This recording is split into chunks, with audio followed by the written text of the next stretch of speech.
नमस्कार दोस्तों, इस वीडियो में हम बात करेंगे 2021 में आयोजित हुए टोक्यो ओलंपिक से संबंधित जितने भी इम्पोर्टेंट क्वेश्चन आपके एग्ज़ाम के लिए बनते हैं वो सभी मैंने इस वीडियो में कवर किए हैं। 2021 में आपका कोई भी एग्ज़ाम हो, सेंट्रल या स्टेट का कोई भी एग्ज़ाम हो, टोक्यो ओलंपिक से एक क्वेश्चन आपसे ज़रूर पूछा जाएगा। वीडियो को लास्ट तक ज़रूर देखें। चलिए वीडियो को स्टार्ट करते हैं। जापान की राजधानी टोक्यो में अभी हाल ही में संपन्न हुए ओलंपिक गेम का यह कौन सा संस्करण था? ओलंपिक गेम है जो हैं हर 4 साल में आयोजित किए जाते हैं और आईओसी इंटरनेशनल ओलंपिक कमेटी के द्वारा यह फैसला लिया जाता है कि 4 साल बाद किस देश में यह आयोजित होंगे। इससे पहले ओलंपिक हमारे 2016 में आयोजित हुए थे। अभी जो ओलंपिक जो है 2020 में आयोजित होने थे टोक्यो जापान में ही, पर कोरोना पेंडेमिक के चलते इनको डिले करना पड़ा और ये अभी 2021 में इनका आयोजन किया गया है। जो 2021 में हुए हैं ये 2020 के ही ओलंपिक गेम हैं। संपन्न हुए ओलंपिक गेम का यह कौन सा संस्करण था? तो यह 32वां संस्करण था। अगली बार ओलंपिक 2024 में फ्रांस की राजधानी पेरिस में आयोजित होंगे। ओलंपिक गेम का आयोजन 23 जुलाई से 8 अगस्त के बीच में हुआ। 2021 टोक्यो ओलंपिक में इससे पहले क्वेश्चन कई बार ये भी पूछ लिया जाता है, जापान ने ओलंपिक खेलों का कब आयोजन किया था? तो जापान ने 1964 में 2020 से पहले ओलंपिक खेलों का आयोजन किया था। टोक्यो ओलंपिक का आदर्श वाक्य रहा है faster, higher, stronger and together. आपसे एग्जाम में ये पूछा जा सकता है कि 2021 में आयोजित हुए टोक्यो ओलंपिक में कौन सा नया आदर्श वाक्य ओलंपिक गेम में जोड़ा गया है? जो फास्टर, हायर और स्ट्रोंगर था, ये तीनों जो आदर्श वाक्य थे ओलंपिक के, ये पहले ही से ही ऐड थे। टुगेदर, एकता, इसको 2020 में टोक्यो ओलंपिक में शामिल किया गया है। 2020 के ओलंपिक का शुभ अंक, ये बहुत बार एग्जाम में क्वेश्चन पूछा जाता है। कोई भी आपको सन पूछ लिया जाएगा 2016 या 2020 और ये पूछा जाएगा कि उस समय ओलंपिक आयोजित हुआ था, उस समय उसका शुभंकर क्या रहा था। शुभंकर जिसको मैस्कोट बोलते हैं। 2020 में शुभंकर रहा है मिराई तोवा इसका शुभंकर रहा है। अगले ओलंपिक जो है गेम्स का आयोजन 2024 में कहाँ होगा? फ्रांस की राजधानी पेरिस में होगा। ओलंपिक समिति का मुख्यालय किस देश में स्थित है? ओलंपिक समिति, इंटरनेशनल ओलंपिक कमेटी, इसका मुख्यालय किस देश में स्थित है? इसका मुख्यालय स्थित है स्विट्जरलैंड में। और वर्तमान में ओलंपिक समिति के 9वें अध्यक्ष हैं थॉमस बाक यहाँ की ओलंपिक समिति के 9वें अध्यक्ष हैं और यह कहाँ के रहने वाले हैं? जर्मनी के रहने वाले हैं। एक बार एग्जाम में ये पूछा गया था कि थॉमस बाक किस कंट्री से बिलोंग करते हैं, तो इनका संबंध है जर्मनी से। ओलंपिक्स गेम्स के उद्घाटन समारोह की थीम कई बार एग्जाम में पूछ ली जाती है, तो इसकी थीम रही थी यूनाइटेड बाय इमोशंस। और ओलंपिक्स गेम के समापन एक तो उद्घाटन समारोह की थीम होती है और एक समापन जब खत्म होता है ओलंपिक का गेम उस समय की थीम होती है। तो समापन समारोह की थीम रही है वर्ल्ड वी शेयर। मैंने दोस्तों ये जो इन क्वेश्चंस के नीचे जो ये इन्फॉर्मेशन डाली है, ये भी अपने आप में कुछ क्वेश्चंस बनते हैं। वीडियो ज़्यादा लंबा ना खींचे और आपका ज़्यादा टाइम ना लगे, इसलिए मैंने इनको शॉर्ट में नीचे इन्फॉर्मेशन के रूप में डाला है। इनको आप स्किप करके मत देखना इनको। ये भी अपने आप में क्वेश्चन बनते हैं, इनको भी आप ज़रूर नोट डाउन कीजिएगा। टोक्यो ओलंपिक में 5 नए गेम को शामिल किया गया है। आपसे एग्जाम में ये पूछ लिया जाएगा कि टोक्यो ओलंपिक में कौन से खेलों को शामिल किया गया है और कितने खेलों को शामिल किया गया है। तो 5 यहाँ पे जो है खेलों को शामिल किया गया है, जिनमें से है सेफरिंग, स्केटबोर्डिंग, स्पोर्ट्स क्लाइंबिंग, कराटे और बेसबॉल। ये जो 5 नए गेम हैं इनको ओलंपिक में 2020 के टोक्यो ओलंपिक में शामिल किया गया है। मैं बार बार में 2020 का टोक्यो ओलंपिक इसलिए बोल रहा हूँ क्योंकि इसका आयोजन होना था वो 2020 में ही होना था, तो ये 2020 के ही टोक्यो ओलंपिक बोले जाएंगे, जबकि ये हुए हैं 2021 में, पर इनको बोला जाएगा 2020 के ही टोक्यो ओलंपिक, क्योंकि ठीक 2020 के 4 साल बाद यानी कि 2024 में आयोजित होंगे फ्रांस की राजधानी पेरिस में, तो इसलिए इनको 2020 के टोक्यो ओलंपिक गेम्स ही बोला जाएगा। 32वें ओलंपिक में भारत पदक तालिका में कौन से स्थान पर रहा है? भारत का स्थान इस पदक तालिका में मेडल जीतने वालों में कौन से स्थान पर रहा है? तो भारत का स्थान रहा है 48वें नंबर पर।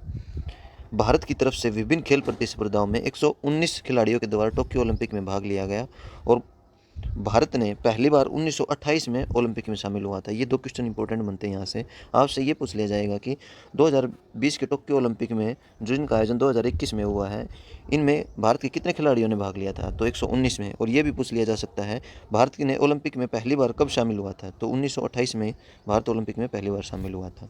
टोक्यो ओलंपिक के उद्घाटन समारोह में भारतीय ध्वजवाहक कौन थे? ये क्वेश्चन बहुत बार एग्जाम में पूछा जाता है कि उद्घाटन समारोह में एवं समापन समारोह में भारत का ध्वजवाहक कौन थे? तो उद्घाटन समारोह में भारत के ध्वजवाहक रहे हैं MC मैरी कॉम और मनप्रीत सिंह। मनप्रीत सिंह जो है इंडिया हॉकी टीम के, पुरुष हॉकी टीम के कैप्टन भी हैं। यहाँ से आपको उद्घाटन समारोह के साथ साथ समापन समारोह का भी पूछ लिया जा सकता है कि टोक्यो ओलंपिक के समापन समारोह में भारत के ध्वजवाहक कौन थे? तो समापन समारोह में थे बजरंग पुनिया और उद्घाटन समारोह में थे मैरी कॉम और मनप्रीत सिंह। मैरी कॉम जो है ये मणिपुर की रहने वाली हैं। ये 48 kg और 51 kg 2 वेट कैटेगरीज में खेलती हैं। ये इंटरनेशनल बॉक्सर हैं।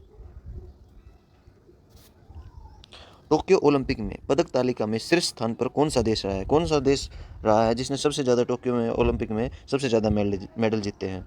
सबसे ज़्यादा मेडल जीते हैं तो यह रहा है अमेरिका। अमेरिका ने सबसे ज़्यादा नंबर 1 पर सबसे ज़्यादा मेडल जीते हैं। अमेरिका ने कितने मेडल जीते हैं? 113, जिनमें से 39 गोल्ड रहे हैं, 41 सिल्वर और 33 ब्रॉन्ज। वहीं दूसरे स्थान पर पदक तालिका में रहा है चाइना, जिसने टोटल 88 मेडल जीते हैं, जिनमें से 38 गोल्ड, 32 सिल्वर और 18 ब्रॉन्ज रहे हैं। वहीं जापान जो है तीसरे नंबर पर रहा है। जापान ने टोटल 58 मेडल जीते हैं, जिनमें से 27 गोल्ड, 14 सिल्वर और 17 ब्रॉन्ज। हमारे भारत देश का स्थान मैंने पहले ही भी बता दिया है, 48वां रहा है पदक तालिका में। अभी हाल ही में आयोजित हुए टोक्यो ओलंपिक में भारत के द्वारा कितने पदक अपने नाम किए गए हैं? तो भारत ने टोक्यो ओलंपिक में टोटल 7 मेडल जीते हैं। आपसे एग्जाम में ये भी पूछ लिया जा सकता है, कुल पदक ना पूछते हुए ये भी पूछ लिया जा सकता है कि कितने गोल्ड, कितने सिल्वर और कितने ब्रॉन्ज जीते हैं। तो 1 गोल्ड, 2 सिल्वर और 4 ब्रॉन्ज जीते हैं। ये पदक तालिका में भारत का स्कोर रहा है। भारत के किस खिलाड़ी ने ओलंपिक में रजत पदक जीता है? रजत पदक हम किसको बोलते हैं? सिल्वर मेडल को हम रजत पदक बोलते हैं। तो सिल्वर मेडल हमारा जीता गया है किसके द्वारा? एक तो रवि कुमार दहिया के द्वारा जीता गया है और दूसरा जीता है कि इन्होंने मीराबाई चानू के द्वारा। मीराबाई चानू ये जो इनका संबंध मणिपुर से है और ये 49 kg वेट कैटेगरी में खेलती हैं और ये कौन सा गेम खेलती हैं? वेट लिफ्टिंग करती हैं, मतलब वज़न को उठाने का कार्य जो है ये मीराबाई चानू जो है करती हैं, वज़न को उठाती हैं।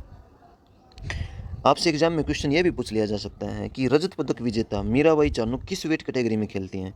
तो वेट कैटेगरी किस में खेलते हैं? ये 49 kg वेट कैटेगरी में खेलती हैं। वहीं रवि कुमार दहिया की बात करें तो ये कहाँ के रहने वाले हैं? सोनीपत डिस्ट्रिक्ट, हरियाणा के सोनीपत डिस्ट्रिक्ट के रहने वाले हैं और ये कितने kg वेट कैटेगरी में खेलते हैं? 57 kg वेट कैटेगरी में ये रेसलिंग करते हैं, पहलवान हैं।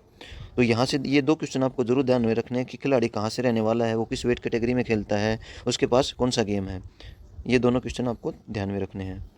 टोक्यो ओलंपिक में गोल्ड जीतने वाले एकमात्र भारतीय नीरज चोपड़ा का संबंध किस खेल से है? अभी 113 साल के बाद में एथलेटिक्स में किसी खिलाड़ी ने अगर पदक जीता है तो वो जो है नीरज चोपड़ा। और एकल स्पर्धा की बात करें तो 13 साल बाद 2008 में पहली बार किसके? अभिनव बिंद्रा के द्वारा जीता गया था gold medal 10 metre air rifle में।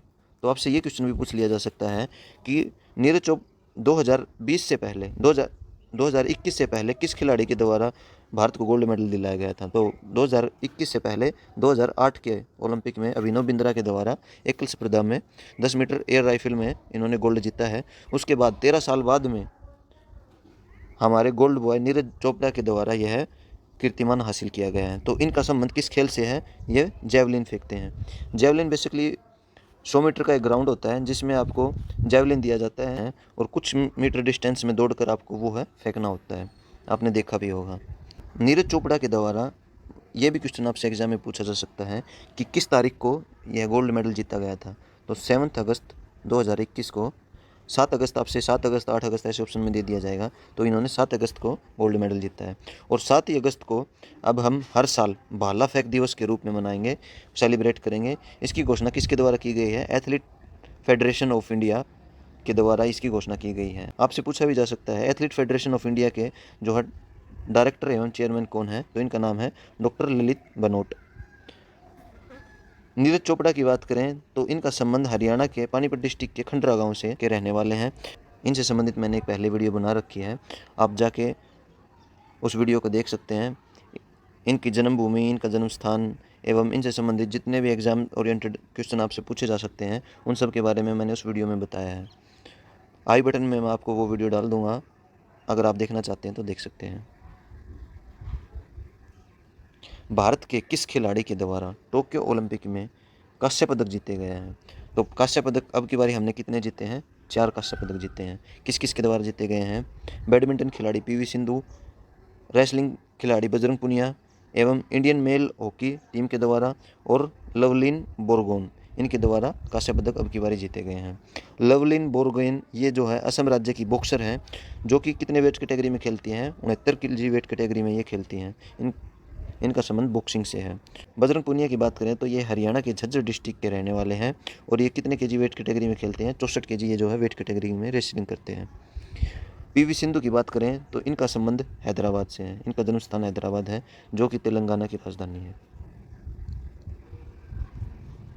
ओलंपिक गेम्स के स्लोगन में कितने रिंग होते हैं? आपने रिंग ये फोटो में भी देखे होंगे, कितने रिंग होते हैं?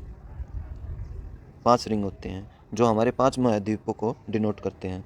तो ये कितने हैं रिंग? 5 रिंग है ये। वहीं इनमें कुछ कलर्स होते हैं इन रिंग्स में। ये भी एग्जाम में आपसे पूछ लिया जा सकता है कि नीला रंग किस महाद्वीप को डिनोट करता है? तो नीला रंग यूरोप को, काला अफ्रीका को, जहाँ लाल अमेरिका को और पीला महाद्वीप एशिया को डिनोट करता है। वहीं हरा कलर डिनोट करता है ऑस्ट्रेलिया महाद्वीप को। ओलंपिक खेलों का जनक किसे कहा जाता है? पिएरे डी कुबर्तीन, इनको ओलंपिक खेलों का जनक कहा जाता है। भारत की ओर से ओलंपिक में भाग लेने वाली प्रथम महिला खिलाड़ी कौन थी? यहाँ से 2 क्वेश्चन बनते हैं। एक क्वेश्चन तो ये बनता है कि भारत की ओर से ओलंपिक में भाग लेने वाली प्रथम महिला खिलाड़ी, तो जो प्रथम महिला खिलाड़ी थी वो थी लीला रो। इनके द्वारा कोई भी पदक नहीं जीता गया था। और एक दूसरा क्वेश्चन ये बनता है कि भारत को पदक दिलाने वाली पहली महिला खिलाड़ी कौन थी? पहली महिला खिलाड़ी जिसने ओलंपिक में कोई भी मेडल जीता है, कांस्य हो, चाहे वो सिल्वर हो, चाहे वो गोल्ड हो, तो इनका नाम है कर्णम मल्लेश्वरी। इन्होंने 2000 के ओलंपिक में भारत को कांस्य पदक दिलाया था। और कई बार एग्जाम में ये क्वेश्चन भी पूछ लिया जाता है कि कर्णम मल्लेश्वरी का संबंध किस खेल से था? तो इनका संबंध भारोत्तोलन से था, जिसको वेट लिफ्टिंग भी बोलते हैं। वेट लिफ्टिंग, जो कि मीराबाई चानू जो अभी मणिपुर की रहने वाली हैं, उन्होंने वेट लिफ्टिंग में अभी सिल्वर मेडल जीता है। उसी गेम की ये कर्णम मल्लेश्वरी उसी गेम से संबंधित थी। ओलंपिक खेलों का पहला शुभंकर, अगर पहले शुभंकर की बात करें तो पहला शुभंकर था वर्ल्ड द डाक शुड। ये कई बार एग्जाम में ये क्वेश्चन भी पूछ लिया जाता है। 1952 के ओलंपिक में पदक जीतने वाले प्रथम भारतीय पुरुष कौन थे? 1952 के ओलंपिक में पदक जीतने वाले प्रथम भारतीय पुरुष के बारे में पूछा जाए तो इनका नाम था के.डी. जाधव। प्रथम ओलंपिक खेल कब आयोजित हुए थे? 776 ईस्वी पूर्व में हुआ था।